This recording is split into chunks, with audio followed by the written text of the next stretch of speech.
ವಿದ್ಯಾರ್ಥಿಗಳೇ ಈ ಗಣಿತ ಮಾಡ್ರಿ. ನಾನು ಒಂದು ಗಣಿತ ತಿಳಿಸಿ ಹೇಳ್ತೀನಿ. ಹೊಸದಿದ್ದಾಗ ನಾನು ತಿಳಿಸಿ ಹೇಳ್ತಿರ್ತೇನೆ. ನೋಡ್ರಿ, ಎಲ್ಲರೂ ಬೋರ್ಡ್ ಕಡೆ ನೋಡ್ರಿ, ಸರಿಯಾಗಿ ತಿಳ್ಕೊಡ್ರಿ. ರಾಜೇಶನು ತನ್ನ ಹತ್ತಿರವಿದ್ದ ಹಣದ 2/9 ಭಾಗ ತಿಂಡಿ ತಿನಿಸುಗಳಿಗೆ ಮತ್ತು ತನ್ನ ಹತ್ತಿರವಿದ್ದ ಹಣದ 1/3 ತಂಪು ಪಾನಿಗಾಗಿ ಖರ್ಚು ಮಾಡಿದನು. ನಂತರ ಅವನ ಹತ್ತಿರ 20 ರೂಪಾಯಿ ಉಳಿದವು. ಹಾಗಾದರೆ ಅವನಲ್ಲಿದ್ದ ಒಟ್ಟು ಹಣ ಎಷ್ಟು ಅಂತ ಕೇಳ್ತಾನೆ. ಆಮೇಲೆ ಇಲ್ಲಿ ಭಿನ್ನ ರಾಶಿ ಅದ ಅಂತಂದ್ರೆ ರಾಜೇಶನ ಹತ್ತಿರವಿದ್ದ ಹಣ 1 ಅಂತ ತಿಳ್ಕೊಬೇಕು. ಯಾಕೆ ಭಿನ್ನ ರಾಶಿ ಅದ? ರಷ್ಟು ಅಂದ್ರೆ ಗುಣಾಕಾರ. ಇದನ್ನು ನೀವು ತಿಳ್ಕೋಬೇಕು. ಒಂದ್ಸಲ ಅದನ್ನ ಪರ್ಟಿಕ್ಯುಲರ್ ಗಣಿತಗಳನ್ನ ಸರಿಯಾಗಿ ಅರ್ಥ ಮಾಡ್ಕೊಂಡ್ರಿ ಅಂತಂದ್ರೆ ಬಂದೇ ಬಿಡುತ್ತದು. ಇಲ್ಲಿ ಭಿನ್ನ ರಾಶಿ ಕೊಟ್ಟಂದ್ರೆ ಹಣ 1 ಅದ. ಆಮೇಲೆ ಎದಕ್ಕೆ ಸಿಹಿ ತಿಂಡಿಗಾಗಿ ಅವನಲ್ಲಿದ್ದ ಹಣದ ಎಷ್ಟು 2/9, 1 ಗುಂಡ್ಲೆ 2/9. ಆಮೇಲೆ ಮತ್ತೆ ಎದಕ್ಕೆ ಮಾಡ್ಯಾನವ? ತಂಪು ಪಾನೀಯಗಾಗಿ ಅವನಲ್ಲಿದ್ದ ಹಣದ 1/3 1 ಅದ ಅವನಲ್ಲಿ ಹಣ, 1/3 ಆಯ್ತು. ಒಟ್ಟು ಖರ್ಚು ಕೂಡಿಸ್ಕೋಬೇಕು. ಆಮೇಲೆ ಒಟ್ಟು ಹಣದಾಗ ಅದು ಭಿನ್ನ. ಒಟ್ಟು ಹಣ ಎಷ್ಟು ತಿಳ್ಕೊಂಡ್ರಿ? 1 ಅಂತ ತಿಳ್ಕೊಂಡ್ರಿ. 1ರಾಗ ಅವನ ಖರ್ಚು ಕಳೀರಿ. ಆಮೇಲೆ ಉಳಿದದ್ದು ಬರ್ತದೆ. ಇಷ್ಟು ಉಳಿದಾಗ 1 ಹಣ ಇರ್ತದೆ. 20 ಉಳಿದ್ರೆ ಎಷ್ಟು ಹಣ ಇರ್ತದೆ? ಇಷ್ಟೇ. ಅದನ್ನು ಮೊದಲ ಗಣಿತನ್ನ ನಾನು ಹೇಳುವುದನ್ನು ಕೇಳಿ ಎಷ್ಟು ಹುಡುಗರು ಮಾಡೋರ್ತಾರೆ. ಮೊದಲು ಖರ್ಚು ತಕ್ಕೋಬೇಕು. ಅವನ ಹತ್ತಿರವಿದ್ದ ಹಣದ ಅಂದ್ರೆ ಹಣ ಎಷ್ಟು ಅಂತ ತಿಳ್ಕೊಂಡ್ರಿ? 1 ಅಂತ ತಿಳ್ಕೊರಿ. ಆಮೇಲೆ ಅದಕ್ಕೆ ತಿಂಡಿ ತಿನಿಸುಗಳಿಗಾಗಿ ಖರ್ಚು ಮಾಡಿದ ಹಣ ಅವನ ಹತ್ತಿರ ಹಣದ 1 ಗುಂಡ್ಲೆ 2/9. 1ಕ್ಕೆ 2/9 ಗುಣಾಕಾರ ಮಾಡಿದ್ರೆ 2/9 ಬರ್ತದೆ. ಆಮೇಲೆ 1/3 ಅದಕ್ಕೆ ಖರ್ಚು ಮಾಡ್ಯಾನ ತಂಪು ಪಾನಿಗಾಗಿ. ಅವನ ಹತ್ತಿರ ಹಗ್ಗ ಹಣ 1 ಅದ. ಅದಕ್ಕೆ 1/3 ಗುಣಾಕಾರ ಮಾಡ್ರಿ. ತಂಪು ಪಾನಿಗಾಗಿ ಖರ್ಚು ಮಾಡಿದಾನ ಬಂತು. ಆಮೇಲೆ ಅದನ್ನು 2/9 ಮತ್ತು 1/3 ಕೂಡಿಸಿದ್ರೆ ಒಟ್ಟು ಖರ್ಚು ಬರ್ತದೆ. ಆಮೇಲೆ ಉಳಿದ ಹಣ ಅಂದ್ರೆ ಹಣ 1 ತಿಳ್ಕೊಂಡಿರ್ತೀರಿ. ಆ 1 ಹಣದಾಗ ಒಟ್ಟು ಖರ್ಚು ಕಳೀರಿ, ಉಳಿತಾಯ ಬರ್ತದೆ ಭಿನ್ನ ರಾಶಿ ಒಳಗೆ. ಇಷ್ಟು ಉಳಿತಾಯ ಇದ್ದಾಗ 1 ಹಣ ಇರ್ತದೆ. 20 ಉಳಿತಾಯ ಇದ್ದಾಗ ಎಷ್ಟು ಇರ್ತದೆ? ಇದನ್ನು ಸರಿಯಾಗಿ ಅರ್ಥ ಮಾಡ್ಕೋಬೇಕು. ಇದನ್ನು ಹೇಳೋದ್ರ ಮೇಲೆ ಎಷ್ಟೋ ಹುಡುಗರು ಗಣಿತಗಳನ್ನು ಅರ್ಥ ಮಾಡ್ಕೊಳ್ಳುವಂಥವು ಶಕ್ತಿ ಇರ್ತಾವೆ. ಈಗ ನಾನು ತಿಳಿಸಿ ಹೇಳ್ತಾನು ನೋಡಿ. ಇಷ್ಟು ತಿಳಿಸಿ ಹೇಳಿದಿಂದ ಮತ್ತೊಂದು ಗಣಿತ ಮಾಡ್ತಾವೆ. ರಾಜೇಶನು ತನ್ನ ಹತ್ತಿರವಿದ್ದ ಹಣದ 2/3 ಭಾಗ ತಿಂಡಿ ತಿನಿಸುಗಳಿಗೆ ಮತ್ತು ತನ್ನ ಹತ್ತಿರವಿದ್ದ ಹಣದ 1/3 ತಂಪು ಪಾನಿಗಾಗಿ ಖರ್ಚು ಮಾಡಿದನು. ನಂತರ ಅವನ ಹತ್ತಿರ ರೂಪಾಯಿ 20 ಉಳಿದವು. ಹಾಗಾದರೆ ಅವನಲ್ಲಿದ್ದ ಒಟ್ಟು ಹಣ ಎಷ್ಟು? ಒಟ್ಟು ಖರ್ಚು ಬರೋಬ್ಬರಿ 2/9 ಪ್ಲಸ್ 1/3 ಮಾಡ್ಬೋದು. ರಷ್ಟು ಅಂದ್ರೆ 1ಕ್ಕೆ ಗುಣಾಕಾರ ಮಾಡಿದ್ರೆ ಏನಾಗ್ತದೆ? ಅಷ್ಟೇ ಬರ್ತದೆ. ಆಮೇಲೆ 1ಕ್ಕೆ ನೀವು 1/3 ಗುಣಾಕಾರ ಮಾಡಿದ್ರು ಸುದಕ್ಕೆ ಅಷ್ಟೇ ಬರ್ತದೆ. ಹಣ ನೀವು 1 ಅಂತ ತಿಳ್ಕೊಂಡಿರ್ತಿರಲ್ಲ, ಅದಕ್ಕೆ ರೀತಿ ತಿಳಿಸ್ತಾನ. ಹಣ ರಾಜೇಶನ ಹತ್ತಿರ ಹಣ 1 ಆಗಿರಲಿ, ಹಣವು 1 ಆಗಿರಲಿ. ಎದಕ್ಕೀಗ ಖರ್ಚ ಸಿಹಿ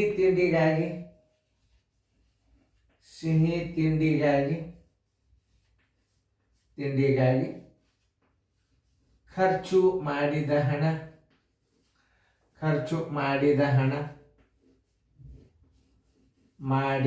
ಹಣ ಅವ್ರಿಗೆ ಏನೂ ಬರೆದಿರಂಗಿಲ್ಲ. ಇದನ್ನು ತಿಳ್ಕೊರಿ ಮೊದಲು. 1 ಗುಂಡ್ಲೆ 2/9 = 2/9. ಅದಕ್ಕೆ ಹೇಳಿದೆ 2/9 1/3 ಕೂಡಿಸಿದ್ರು ಬರ್ತದೆ. ಆಮೇಲೆ ತಂಪು ಪಾನಿಗಾಗಿ ಖರ್ಚು ಮಾಡಿದ ಹಣ, ತಂಪು ಪಾನಿಗಾಗಿ ಇಷ್ಟೇ ಬರ್ರಿ. ತಂಪು ಪಾನಿಗಾಗಿ ಎಷ್ಟು ಹಣ ತಿಳ್ಕೊಂಡ್ರಿ? 1 ಅಂತ ತಿಳ್ಕೊಂಡ್ರಿ. 1 ಗುಂಡ್ಲೆ 1/3 ಬರೋಬ್ಬರಿ 1/3. ಈಗ ಖರ್ಚು ತಕ್ಕೋಬೇಕು ನೀವು. ಖರ್ಚು ಬರೋಬ್ಬರಿ ಒಟ್ಟು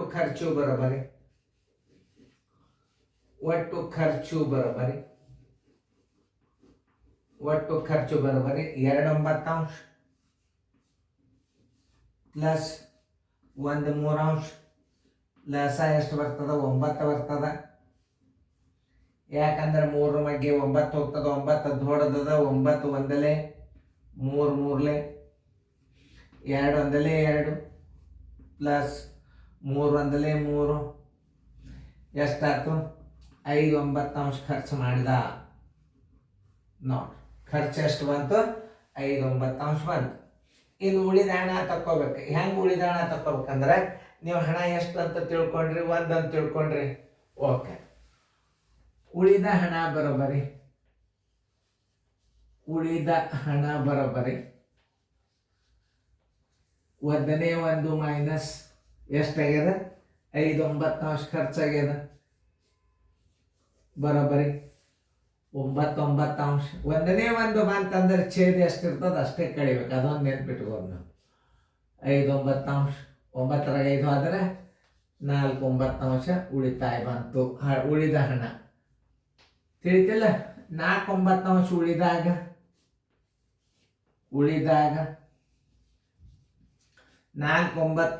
ಉಳಿದಾಗ ಒಂದು ಹಣ 20 ಉಳಿದಾಗ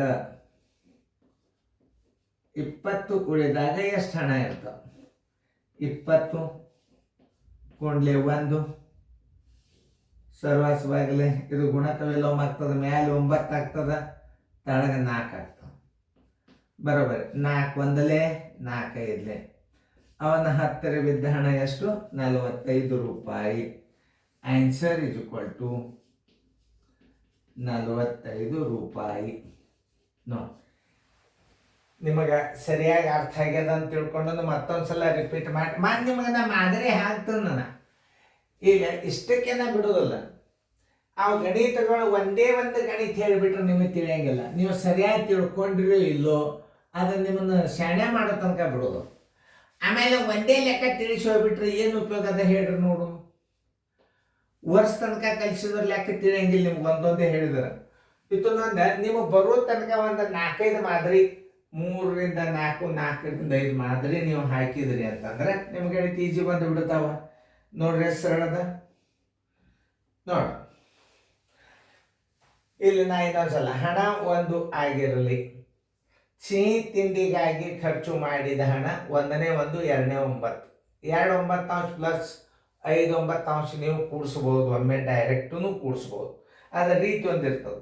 ತಂಪು ಪಾನಿಗಾಗಿ 1 × 1/3 2/9. ಸಿಹಿ ತಿಂಡಿಗಾಗಿ 1/3 ತಂಪು ಪಾನಿಗಾಗಿ. ಒಟ್ಟು ಖರ್ಚು ಬರೋಬ್ಬರಿ 2/9 ಪ್ಲಸ್ 1/3. ಲಸ ತಕ್ಕೊತ್ ಕೂಡಬಾರ್ದು. ಯಾಕಂದರೆ 3ಕ್ಕಿಂತಲೂ 9 ದೊಡ್ಡದು, 9ಕ್ಕೆ 3 ಬಾಗಿ ಹೋಗ್ತದೆ ಅಂದರೆ ಇದರ ಲಸ 9 ಅಂತ ತಿಳ್ಕೊಬೇಕು. ಆಮೇಲೆ ಇದು ನೋಡಿ, 9 1 3 3 2 1 2 3 1 3 3 2 5/9 ಖರ್ಚು ಎಷ್ಟು ಬಂತು? 5/9. ಉಳಿತಾಯ ಹೆಂಗೆ ತಗೋಬೇಕು? ನೀವು ಹಣ ಎಷ್ಟು ಅಂತ ತಿಳ್ಕೊಂಡ್ರಿ, 1 ಅಂತ ತಿಳ್ಕೊಂಡ್ರಲ್ಲ, ಆ 1ನೇ 1ರೊಳಗೆ 5ನೇ 9 ಕಡಿಮೆ ಅಂದರೆ ಎಷ್ಟು ಬಂತು? 4/9 ಉಳಿತು. 4/9 ಉಳಿದಾಗ ಅವನ ಹತ್ತಿರ ಹಣ ಎಷ್ಟು ತಿಳ್ಕೊಂಡ್ರು ನೀವು? 1 ಅಂತ ತಿಳ್ಕೊಂಡ್ರೆ ಹಣ 1 ಆಗಿರಲಿ, ತಿಳಿತಲ್ಲ? 20 ಉಳಿದಾಗ ಎಷ್ಟು? 45 ರೂಪಾಯಿ. ಹಣ 1 ರೂಪಾಯಿ ಆಗಿರಲಿ, 1 ರೂ ಆಗಿರಲಿ.